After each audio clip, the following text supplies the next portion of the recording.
नमस्कार, मैं हूं आपके साथ अनुष्का राय और आप देख रहे हैं मेवात आज तक पर देश और दुनिया की ताजा तरीन खबरों का बुलेटिन।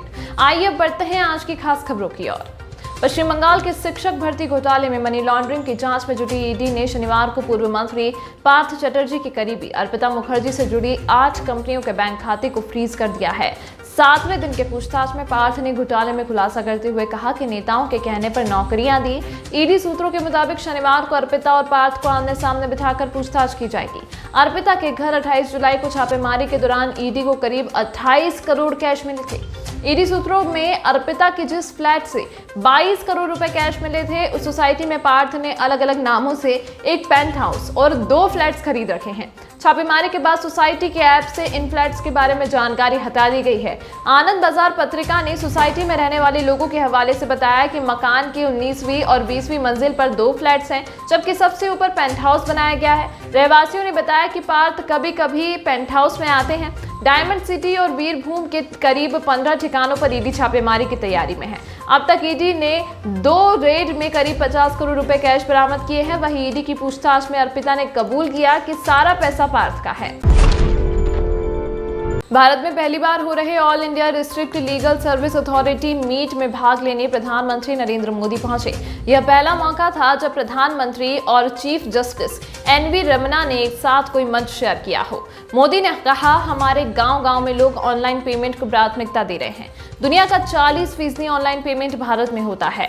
इसमें हम सबसे आगे हैं। मोदी ने अपना भाषण श्लोक सुनाकर शुरू किया।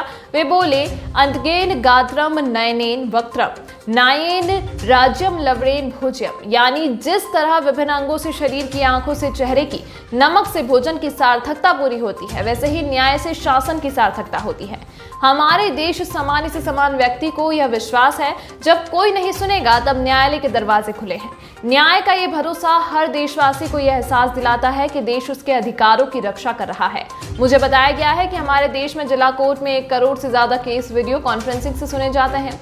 7 लाख केस सुप्रीम कोर्ट और हाई कोर्ट्स में भी सुने गए हैं। यह अच्छा मैसेज है कि हम खुद को लगातार बदल रहे हैं। इसका श्रेय आप सभी को जाता है। मोदी ने मुस्कुराते हुए कहा, आप सभी जजों के बीच आना बड़ा सुखद होता है, लेकिन बोलना कठिन हो जाता है। अमेरिका में तेजी से क्लाइमेट चेंज हो रहा है। देश का पश्चिमी हिस्सा जहां भीषण गर्मी और सूखे से बेहाल है, वहीं दक्षिणी पूर्वी हिस्से में भारी बारिश हो रही है। 27 जुलाई से हो रही बारिश के चलते केंटकी राज्य में बाढ़ आ गई है।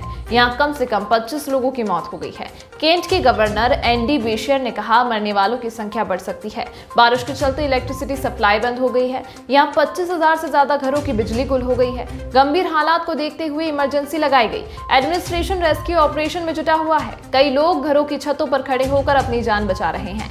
नेशनल वेदर सर्विस ने चेतावनी दी कि केंट की वेस्ट वर्जीनिया के कुछ हिस्सों में इस हफ्ते भारी बारिश हो सकती है। नॉर्थ काउंटी केंटकी का एक जिले में एक ही परिवार के 4 बच्चों की मौत हो गई। बच्चों की उम्र 1 साल से 8 साल के बीच थी। 28 जुलाई को बच्चों के लापता होने की खबर सामने आई थी। आज उनके शव बरामद हुए। बच्चों के पेरेंट्स एम्बर स्मिथ और रिले नोबल ने एक पेड़ पर चढ़कर खुद की जान बचा ली। दोनों 8 घंटे तक पेड़ पर ही चढ़े रहे। उन्होंने बताया कि कुछ समय तक बच्चे उनके साथ थे, फिर एक सैलाब आया और बच्चे बह गए। इजराइल में 1 नवंबर को होने वाले आम चुनाव के लिए सियासी रस्साकसी उफान पर है। ताजा सर्वे बताते हैं कि यदि आज चुनाव हो तो पूर्व प्रधानमंत्री बेंजामिन नेतन्याहू के नेतृत्व वाले गठबंधन को 120 सीट वाले सदन में सबसे ज्यादा 57 सीट मिल सकती है।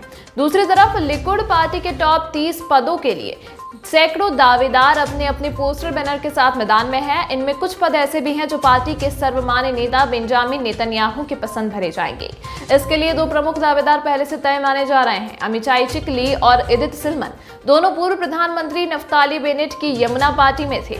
इनके बागी होने से गठबंधन सरकार गिर गई और चुनाव की नौबत आ गई। लिकुड प्राइमरी के लिए नेतन्याहू को लड़ने की जरूरत नहीं है, क्योंकि वे पार्टी के सर्वमान्य नेता हैं। बीते कुछ सालों में नेतन्याहू ने लिकुड पार्टी पर अपना नियंत्रण मजबूत किया है। उन्होंने अपने मजबूत प्रतिद्वंदियों को आंतरिक चुनावों में हराकर या उन्हें राजनयिक नियुक्तियों पर भेजकर या पार्टी से बाहर कर खुद को शक्तिशाली नेता के तौर पर स्थापित किया है। आमतौर पर पाकिस्तानी समाज रूढ़िवादी माना जाता है, जहां महिलाओं के लिए पढ़ लिख कर मुख्यधारा में आना मुश्किल होता है। लेकिन सिंध प्रांत की मनीषा रुपेता ने पुलिस अधिकारी डीएसपी बनकर इतिहास रच दिया है। खास बात यह है कि मनीषा पाकिस्तान में अल्पसंख्यक हिंदू समुदाय से ताल्लुक रखती हैं। सिंध में ही हर साल हजारों हिंदू लड़कियों का अपहरण और जबरन धर्मांतरण होता है। ऐसे में एक हिंदू लड़की का डीएसपी बनना बड़ी बात मानी जा रही है।